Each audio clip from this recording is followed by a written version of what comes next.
Hello viewers, welcome to our channel. నేను మీ చరణ్ పరిమి. తాజాగా చిరంజీవి ఇచ్చిన సలహా వల్లే సమంత విడాకులు తీసుకుందా, చైతు సమంత ఇద్దరి విడాకులకి కారణం చిరంజీవే అంటూ కొన్ని న్యూస్లు సోషల్ మీడియాలో వైరల్ అవుతున్నాయి.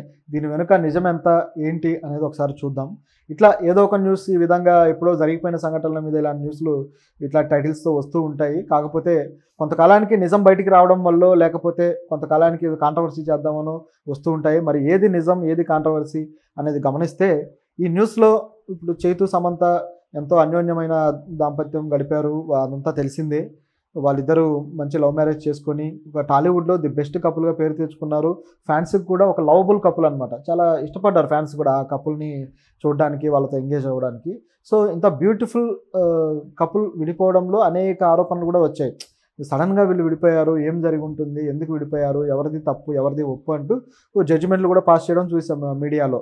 ఇప్పుడు కొంతమంది సమంత వైపు, కొంతమంది నాగ చైతన్య వైపు, ఇట్లా అలా కొంతమంది మహిళావాదులు అయితే సమంత విషయంలో ఆమెను కొంతమంది దూషిస్తూ ఉంటే వాళ్ళు సపోర్ట్గా నిలబడ్డం, ఆమెది తప్పు అంటూ సోషల్ మీడియాలో వచ్చిన ఆరోపణలు కానీ ఇవన్నీ కూడా గట్టిగా ఎదుర్కోవడం జరిగింది. సమంత కూడా ఆ తర్వాత ఆమె ఎప్పుడైతే ఫ్యామిలీ డిస్ప్యూట్ అయిందో ఆ తర్వాత ఆమె బయటకు వచ్చాక తన సినిమాలు తను చేసుకుంటూ తన స్టార్డమ్ ఏమాత్రం కోల్పోకుండా నిలుపుకుంటూ అద్భుతమైన పేరు తెచ్చుకున్నారు. తను పెళ్లి కాకముందు కన్నా పెళ్ళి అయిన తర్వాత, ఈ డివోర్స్ అయిన తర్వాతే ఆమెకు ఎక్కువ వెర్సటైల్ క్యారెక్టర్లు చేసి వెర్సటైల్ నటి అన్న గుర్తింపు కూడా ఆమె తెచ్చుకున్నారు. సో ఆమె కమిట్మెంట్ కానీ ఆమె కెరీర్ విషయంలో ఆమె చూపించిన శ్రద్ధ కూడా చాలా ఆశ్చర్యం మానదు. అయితే కొన్ని ఆరోపణలు ఏంటంటే ఆమె ఎంచుకున్న క్యారెక్టర్లే దీని మీద దెబ్బతీసాయని కూడా కొన్ని వచ్చాయి. అయితే తాజాగా వచ్చిన విషయం ఏంటంటే మెగాస్టార్ చిరంజీవి ఎలా కారణమయ్యారు అనేది చూసుకుంటే, ఆమె సమంత పెళ్లి తర్వాత ఆమె రంగస్థలం సినిమా ఆఫర్ ఆమెకు వచ్చింది, ఆమెను తీసుకోవాలనుకుంటున్నామంటూ ఆ విషయాన్ని మెగాస్టార్ చిరంజీవికి చెప్పడం జరిగింది. మరి ఆమె ఒప్పుకుంటుందా లేదా అన్న క్వశ్చన్ వచ్చినప్పుడు చిరంజీవి గారు ఏమన్నారంటే, అడిగి చూడండి, తప్పేముంది, అడగండి, ఆమె ఒప్పుకుంటే బాగుంది క్యారెక్టర్ అంటే చేస్తారు, లేకపోతే లేదు అని చెప్పి ఆయన చెప్పడం జరిగింది. ఆ సలహా మేరకు వాళ్ళు వెళ్ళి అడగడం, ఆమె చేయడం, ఆ సినిమాలో ఆమె పాత్ర చాలా అద్భుతంగా పేలింది. ఒక సహజమైన గోదావరి గ్రామాల్లోని ఒక సహజమైన నటిలాగా చాలా బాగా చేశారు. సో అలా ఆమె ఇమేజ్ను కూడా కాపాడుకోవడం జరిగింది. అయితే ఈ సలహా ఎలా కారణమైందంటే పెద్ద కారణం ఏం లేదు, ఏదో అలాంటి ఒక డైమెన్షన్ తీసుకొని ఇది రాసినట్టుగా కనిపిస్తుంది. కానీ ఆమె నటిగా ముందుకు వెళ్ళడానికి ఆ సలహా ఉపయోగపడింది.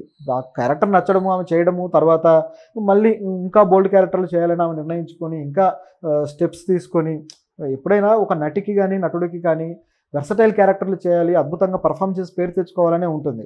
సో ఆ విధంగా పర్ఫామ్ చేయాలని ఆమె నిర్ణయించుకొని తర్వాత మళ్ళీ ఫ్యామిలీ మ్యాన్ అనే వెబ్ సిరీస్ కూడా చేశారు. ఆ వెబ్ సిరీస్ వీళ్ళ డిస్ప్యూట్కి కారణమైందనే వాదన కూడా వచ్చింది. ఆ ఫ్యామిలీ మ్యాన్ అనే దాంట్లో కాస్త బోల్డ్ క్యారెక్టర్, అది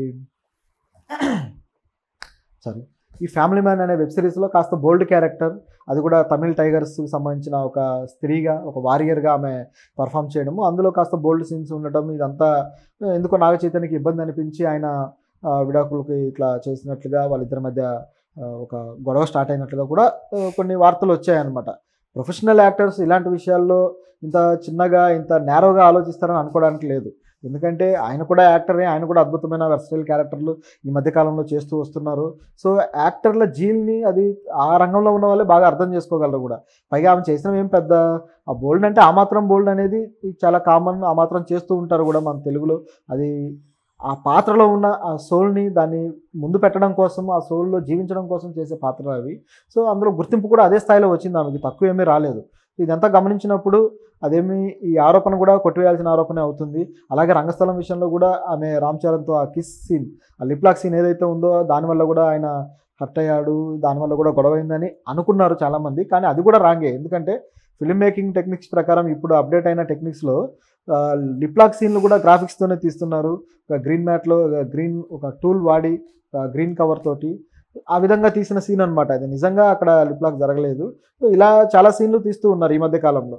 కాబట్టి తెలియని వాళ్ళు, ఈ టెక్నిక్స్ ఇవన్నీ తెలియని వాళ్ళు ఏంటంటే సోషల్ మీడియాలో ఏదో ఒక ఆరోపణలు చేస్తూ ఉంటారనమాట. వాళ్ళకి పని పాట ఏముండదు, ఏదో టనాలి కాబట్టి అంటూ ఉంటారు. ఇలాంటి ఆరోపణలను పట్టించుకోవాల్సిన అవసరం లేదు, వాళ్ళు కూడా పట్టించుకోరు. కాకపోతే ట్విట్టర్లోనో ఇన్స్టాగ్రామ్లోనో వాళ్ళ పేజీల్లోకి వెళ్ళిపోయి వాళ్ళని అక్కడ దూషించడంతో వాళ్ళ ఫ్యామిలీస్కి, వాళ్ళ ఫ్రెండ్ సర్కిల్కి ఇవన్నీ కనిపించి వాళ్ళు కూడా బాధపడుతున్న సందర్భాలు కూడా ఉన్నాయి. అట్లా ఇది చూడాలి తప్పితే దీంట్లో చిరంజీవి గారి సలహా వాళ్ళకేం డ్యామేజ్ చేసింది లేదు, అదొక వార్త లాంటిది మాత్రమే.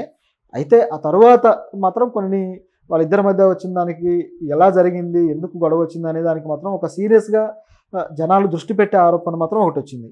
అది బాగా వైరల్ అయిన ఆరోపణ. గత ప్రభుత్వం కూలిపోవడానికి కూడా అదే కారణమైంది. అదేంటంటే ఫోన్ ట్యాపింగ్. తెలంగాణ ప్రభుత్వంలో ఫోన్ ట్యాపింగ్ అనేది చాలా కలకలం రేపింది. మంత్రులు అన్ని ప్రతిపక్షాల వాళ్ళ మీద, అలాగే జర్నలిస్టుల మీద, అలాగే వాళ్ళ సొంత కుటుంబీకుల మీద కూడా ఈ ఫోన్ ట్యాపింగ్ చేయించి ఎవరు ఎలాంటి వాళ్ళు తెలుసుకోవాలని ప్రయత్నించినట్లుగా అనేక ఆరోపణలు వచ్చింది తెలిసిందే. అలాగే సమంత మీద కూడా ఇలాంటి ఫోన్ ట్యాపింగ్ చేసి వ్యక్తిగత విషయాల్లోకి ఎంటర్ అయ్యి ఆమెని అబ్యూజ్ చేసి రకరకాలుగా ఆమెని ఇలా ఎక్స్‌ప్లాయిట్ చేసిన పరిస్థితి ఉంది అంటూ ఆరోపణలు వచ్చాయి. కానీ ఇది కూడా ఎంతవరకు నిజమో తెలీదు. కానీ దీన్ని చాలా వర్గాలు నమ్ముతూ ఉన్నాయన్నమాట. ఎందుకంటే ఫోన్ ట్యాపింగ్‌లో ఇప్పటికీ డీజీపీలు, ఎస్పీలు అనేక మంది కేసులు పాలవుతున్నారు. కొంతమంది రాజీనామాలు చేస్తున్నారు. ఇదంతా జరుగుతుంది. మనం చూస్తూనే ఉన్నాం. నిన్న కూడా ఒక డీజీపీ మీద, ఒక ఎస్పీ మీద కేసులు నమోదయ్యాయి. సో ఇట్లా జరుగుతున్న టైంలో ఇది నమ్మే అవకాశం ఏర్పడిందనమాట. ఎందుకంటే ఆ బీఆర్ఎస్ గవర్నమెంట్ ఉన్న టైంలో ఎందుకంటే ఆమె ఈ చేనేత బ్రాండ్ అంబాసిడర్‌గా కూడా ఆ బీఆర్ఎస్ గవర్నమెంట్‌లో ఉన్నప్పుడు ఆమె చేశారనమాట. సో ఇలాంటి ఆపర్చునిటీస్ కానీ, ఇలాంటి వాటి విషయంలో ఆ కమ్యూనికేషన్స్ ఇలా మిస్‌యూజ్ చేశారు, ఇలా ట్యాప్ చేసి అనే వాదనలు కూడా వినిపించాయి. మరి అది ఎంతవరకు నిజమో తెలీదు. దీనికి సంబంధించి వాళ్ళిద్దరూ బయటపడితే తప్ప తెలీదు. అది జరిగిపోయి కూడా ఈ డైవోర్స్ అయిపోయి కూడా దాదాపు చాలా కాలం అవుతుంది. ఇంకా దీని గురించిన వార్తలు మీడియాకేం పని లేక వంట చేసుకోవడానికి ఏ సరుకులు లేక తెచ్చుకున్న వంటలాగా ఉంది ఇది. సో ఏది దొరికితే దాన్ని వండేసి న్యూస్ చేసుకోవడం, క్యాష్ చేసుకోవడం సరిపోయింది మీడియా పని. కాబట్టి ఇది కేవలం ఏదో సోషల్ మీడియాలో వైరల్ అవుతున్న టాపిక్ తప్పితే ఇది పెద్ద ప్రాధాన్యత ఇవ్వాల్సింది కూడా కాదు. అండ్ దీన్ని మీడియా మర్చిపోవడం మంచి విషయం అని నా ఉద్దేశం. ఎందుకంటే దాన్ని పట్టుకొని లాగుతూ ఉండడం వల్ల ఏం ఉపయోగం లేదు. ఎందుకంటే వ్యక్తిగత విషయం ప్రతి ఒక్కళ్ళకి, ప్రతి కుటుంబంలో భార్యాభర్తలకు కావచ్చు, లేదా కుటుంబీకులకు కావచ్చు, వ్యక్తిగతంగా అనేక విషయాల్లో భేదాభిప్రాయాలు ఉంటాయి. విడిపోవడానికి వాళ్ళేంటంటే వాళ్ళు పెద్ద సెలబ్రిటీస్ కాబట్టి, లేదా వాళ్ళకు ఫైనాన్షియల్ ఇండిపెండెన్స్ ఉంటుంది కాబట్టి, అలాగే రకరకాల వాళ్ళు నమ్మిన సిద్ధాంతాల ప్రకారం వాళ్ళు జీవిస్తుంటారు కాబట్టి, వాళ్ళు తీసుకునే నిర్ణయాలు వాళ్ళ లైఫ్‌లోకి సంబంధించి కాస్త షార్ప్‌గా, కాస్త జనాల దృష్టి పడేలా ఉండొచ్చు. ప్రతిదీ పట్టించుకొని దాన్ని న్యూస్ చేయాల్సిన అవసరం అయితే లేదు.